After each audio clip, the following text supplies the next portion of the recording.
Porque o voto, ele não é um reconhecimento do passado nem do presente. O voto, ele é uma aposta no futuro, no amanhã. Essa inteligência artificial, eu tô vendo que tem muita gente usando de uma maneira que eu considero equivocada. Vai dar merda, não tem como dar certo. Uma boa leitura nasce de um bom questionário. Essa capacidade de bater o olho e ver que ali tem um problema, que ali tem uma potencialidade. Isso chama, eu chamo de repertório. Antes de começar essa entrevista, eu quero avisar, gente, que não fui eu que fechei a grade do podcast, porque pode ter gente pensando, dizendo assim, o cara chamou só os amigos, e aí nessa de chamar só os amigos, o podcast só dá Paraíba. Porque a gente já teve aqui Juarez Guedes, já teve Jader França, e agora tem esse cara aqui, que é um amigo, irmão. Esse aqui eu posso dizer que já fiz várias campanhas junto com ele, inclusive tem um grande crédito de gratidão por ter sido colocado em vários projetos, em várias campanhas, pela generosidade desse cara aqui, Emanuelton Borges. Uma das empresas é a Alfa, tem outras, enfim, é um empresário que atua nessa área de atendimento a governos, enfim, a entidades públicas em várias frentes, mas eu considero que a Alfa a menina dos olhos, é o que ele mais gosta, porque Emanuelton tem um perfil bem diferente da maioria das pessoas que trabalham com pesquisa no Brasil. E aí eu não vou apresentar não, que se apresentasse eu já conheço tudo, então se eu for apresentar é muito tempo. Então se apresenta aqui para a galera do podcast. Coisa boa, obrigado pelo convite. Para quem não me conhece, sou Emanuelton Borges, né? Sou fundador da Alfa Inteligência, né? Nasceu como um projeto de universidade. Eu estava na Universidade Federal me formando em 2008 e quis fazer uma pesquisa de opinião para entender o comportamento do eleitor dentro de um curso de administração de empresas. Sim. E aí o professor ficou louco, professor de marketing. E aí a gente fez uma primeira pesquisa, já foi feita digitalmente à época e tal. A empresa nasceu nisso aí. E de lá para cá, boas histórias, né? Hoje, graças a Deus, já são mais de 300 campanhas no país todo.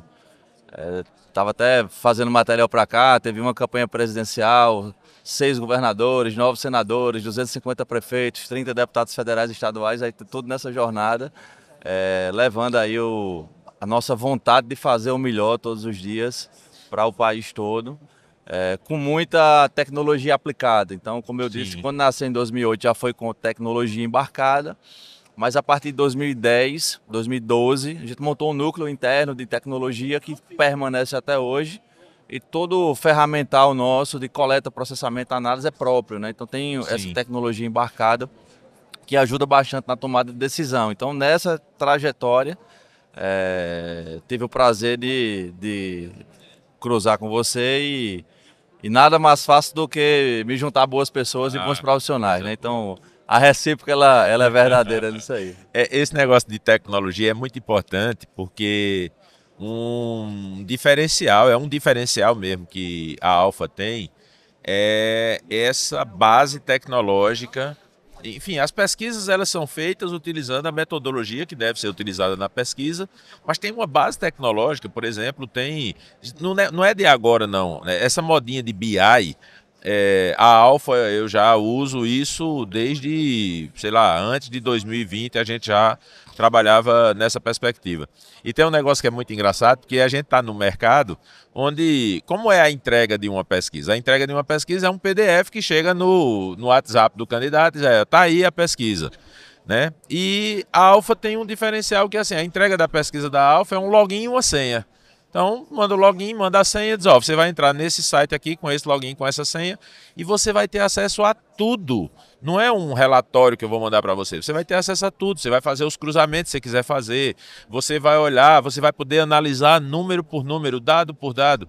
E aí tinha pesquisas às vezes que o candidato chegava para mim, aí dizia assim, me manda a pesquisa, eu dizia, não, mas Emanuel, tu já mandou, tá aqui um login assim. Não, mas eu quero a pesquisa, eu quero o PDF. Aí eu falava com a Emanuel, aí a Emanuel, vai te fuder, pô, o cara ainda tá no tempo do PDF, de mandar o PDF, aí mandava um PDF de 400 páginas, porque aí fazia todos os cruzamentos possíveis para poder entregar isso. Então, essa coisa da base tecnológica, eu acredito que é muito importante hoje em dia, até porque eu acho que você já deve estar trabalhando na perspectiva também de inteligência artificial e essas novas tecnologias, Exato, né, Manuel? exato. Assim, a, a pesquisa, ela nasce, uma coisa, até vou falar na palestra amanhã, a pesquisa ela é uma arte. Apesar de ser uma ciência, ela é uma arte. E ela é uma arte em duas vertentes.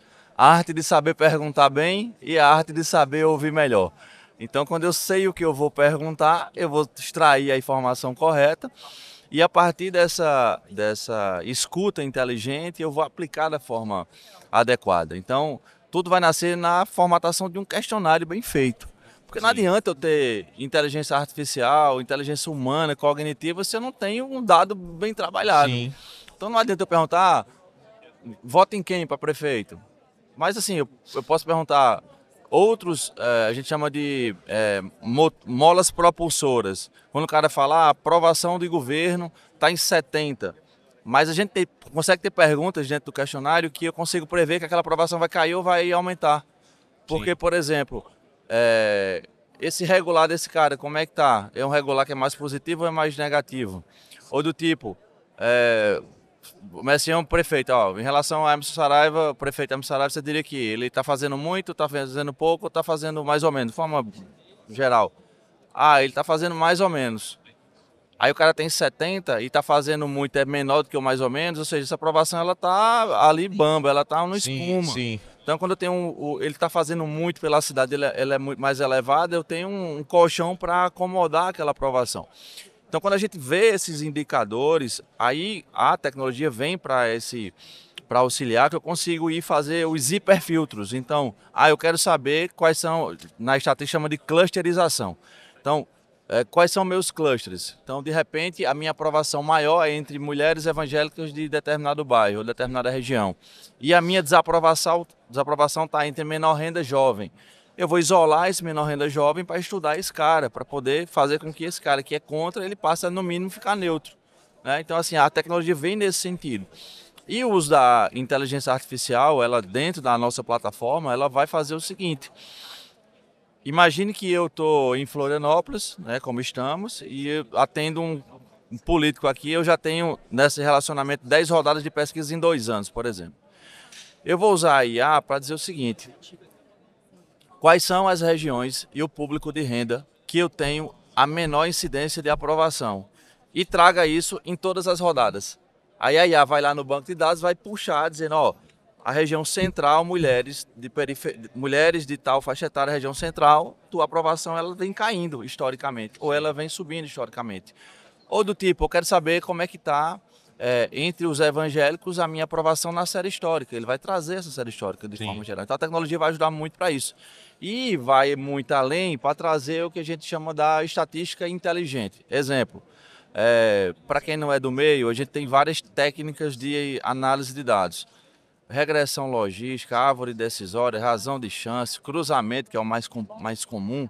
Mas eu posso perguntar o seguinte, dentre os candidatos, qual é a probabilidade de vitória de cada um e o porquê? Sim. A IA vai trazer isso, Sim. né, para a gente poder fazer a análise em relação na quantitativa. E, obviamente, que uma análise de dados ela não se restringe à quant, que é o que é mais popular e, Sim. enfim, é o que a gente chama de barreira de entrada, que o que a gente vê no mercado hoje, infelizmente, é uma baixa regulamentação. Então, todo mundo, vou fazer uma pesquisa, vai lá e... Porra, qual é o critério? Qual é a parte de auditoria, por exemplo, no Tensai, nossa ferramenta? O áudio é gravado, é georreferenciado, a gente consegue ver se foi fraudado ou não a coleta para poder fazer essa auditoria e ter um dado puro para isso. E aí, quando a gente vê essa baixa barreira, o cara tem um diagnóstico muito superficial, porque quando você tem uma quant, eu necessariamente vou ter que ter uma qualitativa. Para pegar esse público que é um detrator do meu candidato, mulheres de baixa renda, por exemplo, e saber por quê. Por que ela está avaliando negativamente? E além de saber por quê, saber como eu saio desse ponto. Sim. O que é que eu precisaria fazer para você que não gosta de mim passar a gostar? Sim. Então esse conjunto de diagnósticos é que é o fundamental e a IA ela vem para ajudar, não vai substituir. Que tem muita gente, eu vou subir um PDF lá e vou pedir para fazer uma análise da pesquisa. Não vai fazer. Ela Sim. vai fazer o que está muito na camada, digamos, mais superficial, que é o óbvio. Mas os números, eles é igual a música de, acho que é Fagner, as pedras cantam, né? Sim. Os números, eles cantam, eles falam. Né? Então, Isso. quando a gente mergulha, né? Você falou sobre entrega de pesquisa, a gente veio nesse universo digital, mas com a apresentação que é feita dos dados, é impressionante, os números eles ficam saltando aos olhos. Né? Eu falei sobre essa questão da inteligência artificial, até para fazer uma provocação, porque eu sei que tem muita gente, eu testei isso, de alguma maneira eu faço em alguns momentos, né? A gente sabe que tem como você, por exemplo, subir aquele famoso PDF para uma inteligência artificial, pedir para essa inteligência artificial destrinchar aquilo de várias maneiras. Eu estou vendo que tem muita gente usando de uma maneira que eu considero equivocada, que é pedir para a IA fazer a leitura da pesquisa. Então você manda a IA e você começa a dizer assim, faça a leitura dessa pesquisa e me dê um panorama estratégico, não sei o que, não sei o que. Você coloca a IA no lugar do estrategista. E eu acredito que a IA ela deve ser utilizada nessa perspectiva de fazer recortes, enfim, tirar alguns elementos, cruzamentos e tal, não sei o que você pode fazer na mão. Você pode ir lá e anotar e fazer, usando o Tensai, por exemplo, que é uma ferramenta super mão na massa. Eu quero cruzar isso com isso, com isso, com isso, com isso, com isso, com isso, e ele vai me dar isso. Então a inteligência artificial ela pode fazer isso. Mas é muito bom ter responsabilidade, nós que somos profissionais principalmente, mas os políticos tomarem cuidado para não entrar nessa lógica de receber uma pesquisa, joga a pesquisa no chat GPT ou numa outra ferramenta e diz, aquele negócio, né? Você vai se comportar como um estrategista político, fazer a leitura dessa pesquisa e me dizer o que é que eu devo fazer a partir dela. Vai dar merda, não tem como dar certo. E aí era sobre isso que eu queria falar com você, né? Eu fiz essa provocação por isso. Eu já tive algumas situações, por exemplo, a gente sabe que a sua correria é grande e você atende grandes clientes nacionais, regionais, e já teve situação, por exemplo, de a pesquisa está pronta, rodou a pesquisa, aí o cliente entra em contato comigo e diz, olha, a pesquisa já está pronta. E eu digo, não, mas vamos esperar a apresentação. Diz, não, mas você não quer ir logo olhando, não. Não, eu só olho a pesquisa depois que Emanuelton apresentar. Porque você estava falando justamente sobre isso. Tem aquele filme, eu não me lembro o nome do filme agora, que é um filme que o cara fica olhando para as paredes e ele vê número em tudo. Então é meio isso, assim. Eu não sei se tem algum negócio diagnosticado aí, TDAH, tem aquele negócio de TDAH, papapá. Deve ter. Então, tu deve ter alguma habilidade de, tipo assim, tu olha e as coisas começam a brilhar na tua frente. Tem o prefeito que eu vou apresentar o case amanhã na capital, aí a gente fez uma quant normal. Sim. Aí, toda vez que eu pego o questionário, eu mando já para o time a lista dos cruzamentos que eu quero que sejam feitos. Que não, se for também cruzar também tudo com tudo, vai vir muita coisa que não tem relevância. Mas, voltando ao começo, né? Como as perguntas são bem construídas, aquelas perguntas elas não são colocadas por acaso, elas são colocadas para trazer resposta. Então, já vem os cruzamentos e a partir daquela leitura prévia, você chega numa conclusão. E aí, sobre a questão da inteligência artificial, que eu acho que é um grande erro, eu não posso perguntar de forma genérica. Eu vou fazer a minha leitura, meu diagnóstico, e vou dizer, a partir desse diagnóstico, me sugira outras coisas? Sim, exato. Complemente o que eu trouxe, ou do tipo, aí ela vem para dar uma palavra que é muito interessante, ela vem para dar velocidade. Exatamente. Porque, por exemplo, você fazer uma série histórica na mão, você tem que pegar, abre um Excel, aí você bota que naquele período o resultado foi esse, no outro gera o gráfico. Mas aí eu vou fazer o seguinte, gere a série histórica de tais pesquisas, ela faz em 2 segundos. Exatamente. Mas entenda que eu tenho que ter uma massa encefálica, um juízo, né? Isso. Massa cinzenta para saber perguntar. Então, assim, o que é que eu quero que ela me ajude? Porque a IA, na verdade, ela é uma ferramenta de auxílio da velocidade e é uma decisão inteligente. Isso. Então, se eu não tenho o ser humano sabendo perguntar, não adianta botar a inteligência artificial para quem tem limitação. Porque ela vai trazer uma resposta limitada. Exatamente. Porque a pergunta vai ser limitada. Exatamente. Então, não vai substituir. Isso. Não, ela vai dar velocidade. Era isso que eu queria saber, Manuel. Então, assim, quais são as habilidades que você acha que um profissional precisa ter para saber fazer uma leitura de pesquisa? Primeiro, o que é uma leitura de pesquisa? Boa. Acho que uma boa leitura nasce de um bom questionário. É o nascedouro de tudo, né? Então, estamos num evento político, pegar um exemplo político, né? Então, diagnóstico inicial de uma cidade, de um estado, ele vai nascer quais são as demandas do estado, ou seja, quais são as necessidades, quais são os problemas, que uma Sim. coisa é necessidade, outra coisa é problema. Eu quero que invista na saúde, mas o meu maior problema é violência. Sim. Então, quais são as necessidades, quais são os problemas. Eu vou ter, por exemplo, pergunta do tipo se a cidade está no rumo certo ou não está no rumo certo, se nos últimos 4 anos se melhorou, piorou, permanece igual e a perspectiva do futuro, porque o voto ele não é um reconhecimento do passado nem do presente. O voto ele é uma aposta no futuro, no amanhã. Isso, exatamente. Não, a aprovação é efetivamente do que você fez, mas o voto, né, ele é no amanhã. Ele é um troféu do amanhã. O dia da eleição é um dia que você começa sem nenhum voto e termina sem nenhum voto. Exato. Porque você não tem nenhum voto ali às 7 horas da manhã, quando abre a urna. Uhum. O cara chega lá, lhe entrega o voto, e aí na hora que termina a apuração, todos aqueles votos não servem mais para nada. Ou você precisa fazer um trabalho para manter essa galera conectada a você, ou você precisa conquistar tudo de novo, né? Perfeito. Então, com esse questionário bem montado, vai ser aplicado, e a partir dele eu vou entender, por exemplo, a minha intenção de voto ela está em 30%. Aí quando eu vou cruzar essa intenção de voto, eu vou ver quais são os parâmetros de variáveis que estão abaixo ou acima de 30%.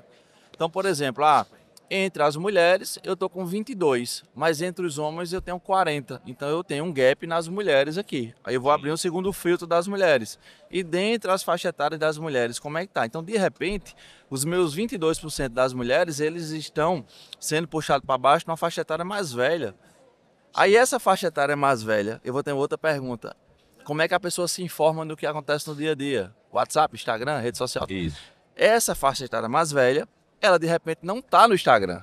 Ela está se informando através de outro canal. Tem um cruzamento que eu acho fantástico, que é aquele assim, como é que você se informa sobre política, aí você faz um cruzamento com o nível educacional da pessoa. E aí você vê, em várias pesquisas eu vi ali um índice normalmente de entre 15% e 20% de pessoas analfabetas que se informam sobre política pelo WhatsApp. Pois é.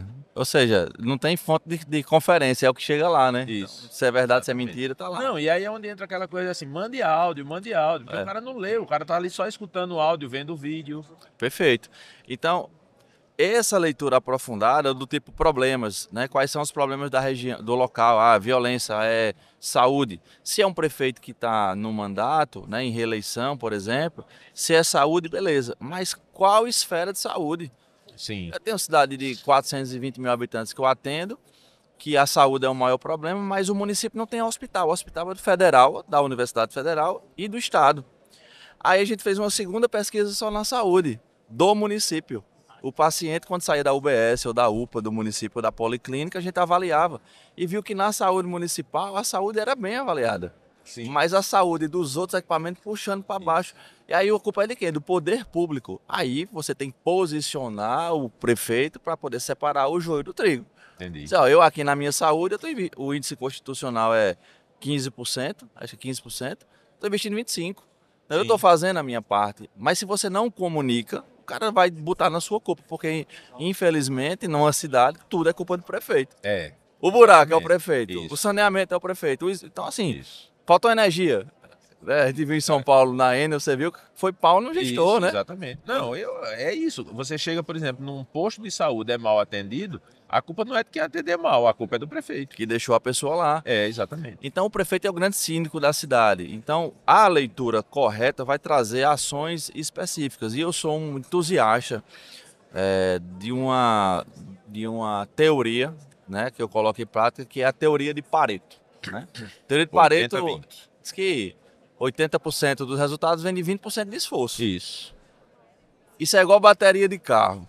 Não tem aquela história, a bateria não carrega rapidinho até 80%, né? Exatamente. É 30 minutos. Isso. Olha o celular da gente.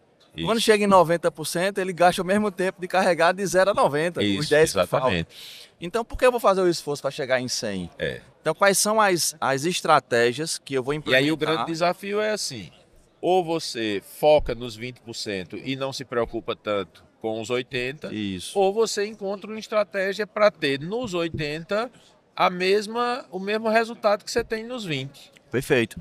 E aí, trazendo para o dia a dia, essa leitura da pesquisa vai me dizer o seguinte, ó, o teu público para tu atingir teus 80 vai ser mulheres de baixa renda que querem, por exemplo, creche integral. Exato. Então, um programa de creche integral vai me trazer esse público que está, né, mais a risco. Eu já tive casos através de uma leitura de pesquisa, é fantástico isso. São João, estamos em Carnaval. Isso. Tá, o prefeito tinha 60% de aprovação. Sim. Fez um São João de 20 dias, festa para arrombar. Sim. Aí a gente fez a pesquisa pós-São João. Sim. 61. Porra. Cresceu 1%. Então, assim, é caso e caso. Então, assim, Sim. valeu a pena investir esse dinheiro todo. Né? Aí o cara no outro dia no outro ano fez um São João bacana, com a metade do recurso e fez um investimento onde estava precisando. Isso. E criou uma narrativa de repente para isso. Ó, vamos cortar que a metade do recurso vai ter o São João do mesmo jeito, um pouco menor, mas eu vou fazer um hospital, eu vou fazer Isso. 10 creches e tal. Então tudo vai nascer nisso. Eu digo o seguinte, porque lá na Alfa a gente tem um DNA de meio de... é um semi-marqueteiro. Sim. Né? Mas a gente está muito dentro de uma seara de estratégia. Então Isso. tem uma pesquisa que é um instrumento e uma coisa que a gente mergulha na estratégia. Então quando a gente pluga isso com os marqueteiros, vai ter a conexão perfeita. Porque dentro disso, dentro dessa leitura correta, você vai ter o conjunto de ações que serão sugeridas. Aí você volta na inteligência artificial, bota um chat GPT. Como é que ele vai saber o contexto local? Não tem como. Como é que ele vai saber que se fizer determinada ação na saúde, o hospital não vai servir porque o município não tem hospital municipal. Como é que vai melhorar o hospital do estado se o município não tem gerência no estado? Exato. Vai. Não tem como. Então, se eu não tenho um ser humano bem capacitado, bem qualificado, e uma coisa que não se compra, nunca vai comprar isso? Nunca. É o tempo. É a sua trajetória. Sobre as experiências das campanhas que a gente passou, que a gente viveu. Isso. Todos os aperreios nisso aí. Essa capacidade de bater o olho e ver que ali tem um problema, que ali tem uma potencialidade. Isso chama, eu chamo de repertório. Exatamente. Você vai criando um repertório. Então esse caldo não engrossa do dia para a noite. Isso. Uma coisa é referência. Você pode colocar todas as referências no inteligência artificial, mas ela nunca vai ter repertório. Não. Se não tiver o ser humano para bater o olho e dizer assim, isso aqui não faz sentido. Esse conjunto maior faz, mas isso aqui não vai fazer sentido para isso. Né? Então, assim, é muito importante a gente ter essa leitura adequada, a IA vai ser fundamental, mas o grande segredo é aplicar a pergunta correta com a leitura correta numa ação correta. Entendi. Emanuel, como é? Eu queria só saber isso. Porque a gente que trabalha com campanha, a gente se fode. Não tem ninguém que tenha esse número no meu mercado, na minha área do mercado. Mas na sua área tem você como exemplo. Como é ter 100% de acerto? Paz. Quantas pesquisas vocês já fizeram? Em média. Eu posso dizer pessoas entrevistadas. Foram 7 milhões de pessoas. Sim. Quantas pesquisas, de todas as pesquisas que vocês já fizeram, quantas pesquisas vocês erraram o resultado ali do dia da eleição? Tiveram agora 2 casos emblemáticos. Sim. Eu acho que de mais de uma centena de cidades. Porque, assim, a pesquisa, ela é um retrato do momento. Só que tem fatores que a pesquisa não vai pegar. Por exemplo, é muito comum cidades pequenas ou médias, que tem um volume muito grande de eleitores que não moram na cidade. Então essa fatia a pesquisa não vai pegar nesse sentido. Ou tem cidades que elas estão numa divisa de outros estados. Se a gente for pegar uma região tipo, tem ali Pedras de Fogo, eu cruzo o meio fio, é Itambé. Exatamente, Paraíba, Pernambuco. Então assim, tem várias cidades. E o povo se mistura, porque o serviço de uma cidade, quando não está bom, o cara vai para a saúde do outro. Exato. Então tem nuances que fazem a coleta não ter a precisão tão justa. Mas mesmo assim, elas têm que estar na margem de erro. Tem que estar na margem de erro. Teve uma eleição bem interessante agora, que a diferença foram 22 votos. 22. E quando a gente entregou a primeira pesquisa, o nosso candidato tinha 15 a menos. Sim. E aí o cara disse, não, mas eu estou fazendo uma pesquisa que é um censo. Eu contratei uma outra empresa e está fazendo 10 mil entrevistas. Porra! Assim, porra, massa, custa porra isso. E a gente fazia com 400, ele fazia com 10 mil. E nessa de 10 mil, a gente... Vou falar uma besteira aqui. Às vezes quando os caras chegam pra mim e dizem, eu não confio em pesquisa, não sei o quê, esse cara só entrevista 300 pessoas e tal. Eu disse, irmão, quando tu vai fazer exame de fezes, tu leva uma lata de leite ninho daquela de 750 gramas. Ou de sangue, tira o sangue todo. Ou tu leva só uma parede de sangue, tira o sangue todo, né? Pois é, então assim, aí o cara disse, não, mas nessa de 10 mil eu tô na frente. E na nossa deu ele 15 atrás. Pô, é possível. Aí fizemos a segunda, a mesma coisa. Aí quando foi feita a última rodada, faltando 2 dias para a eleição, deu o cara empatado com 0,1 na frente. O cara teve 22 votos na frente, tomou a prefeitura lá. Sim. Então assim, a gente tem casos e casos, mas a regra de uma pesquisa bem feita, que vai nascer na amostra correta, numa auditoria muito forte do entrevistador, porque tem que auditar todas as entrevistas, se foi feito cumprimento de cota, se ele não entrevistou mais de uma pessoa na casa, Sim. se ele não fez em ponto de flow. Tem várias nuances para poder ter a amostra de sangue perfeita nisso. Então, vários critérios com a tecnologia para poder garantir a assertividade. Teve uma eleição agora, 2 emblemáticas que eu participei, complexas. Uma foi a eleição de OAB, que é terrível. É complicado. Você entrevistar advogado por telefone e tal. Não, eu já vi, por exemplo, uma eleição de OAB que foi decidida por uma pesquisa, porque a pesquisa foi feita de uma maneira que enviesou a eleição todinha. Pois é. Então, assim, a pesquisa de entidade de classe é complexa. Sim. Porque o público é pequeno. Isso. Não é obrigado a votar. Tem a abstenção gigante, né? Então, e você tem que contactar por telefone. Então, foi exatamente o resultado. E outra que a gente fez agora foi o 5º Constitucional da Justiça. Sim, também. Que é aquela eleição que os advogados, a OAB, indicam 6 nomes para o tribunal escolher 3, para o governador escolher 1. Exato. E nesse estado tinha paridade, 3 homens e 3 mulheres. O nosso cliente largou em penúltimo, de 20 e poucos candidatos, e entrou em terceiro na lista. Sim. E foi exatamente o resultado também. Então, assim, essa metodologia, Sim. ela é fundamental para garantir esse nível de assertividade. Então, quando a gente vem trazendo essa ciência, e muitas vezes o contratante, ele não entende porque ele vai basear pelo preço, né? Sim. Então, assim, como eu disse, a barreira de todo mundo, vou fazer uma pesquisa e tal, tem todo um critério, tem toda uma seleção, tem toda uma metodologia por trás para garantir 100% de acerto, né, das pesquisas. Maravilha. Eu tinha mais 14 mil perguntas para fazer, mas o tempo urge e a caravana passa. Então, quero agradecer demais, Emanuelton, e perguntar como é que faz para entrar em contato com você, como é que faz para acessar os canais da Alfa. Obrigado pelo convite mais uma vez, né? A forma mais fácil é o Instagram hoje em dia, né? Então, @alfainteligência, lá a gente vai ter não só o que a gente já fez, mas bastante publicação de estudos nacionais, né, sobre consumo, sobre ciência política, né? A gente vai estar dando uma mergulhada agora nesse segundo semestre com muitos estudos sobre tendência eleitoral, né? Vai ter muita eleição agora, principalmente quando ramificar para deputados estaduais, deputados federais, né? Porque assim, a eleição é de governo e presidente, mas o grosso está na proporcional, né? Onde candidatos que muitas vezes não têm uma grande estrutura vai chegar por um voto de recall, um voto de imagem. Sim. E vai ser um maior prazer recebê-los lá no nosso Instagram para acompanhar. E siga mesmo, porque eu estou sabendo desse projeto aí que vai rolar no segundo semestre, a partir do segundo semestre e vai até a eleição do ano que vem. Então, se você ainda não ouviu falar da Alfa antes desse podcast, pode ter certeza que você vai ouvir falar muito nesses próximos meses. Para encerrar, queria lhe entregar um presente que Neto, Bruno e Marcelo Natali da BN3 pediram para lhe entregar. Obrigado. Que é para você fazer suas análises aí. Obrigado. Então, muito obrigado, Emanuelton, e a gente volta daqui a pouco.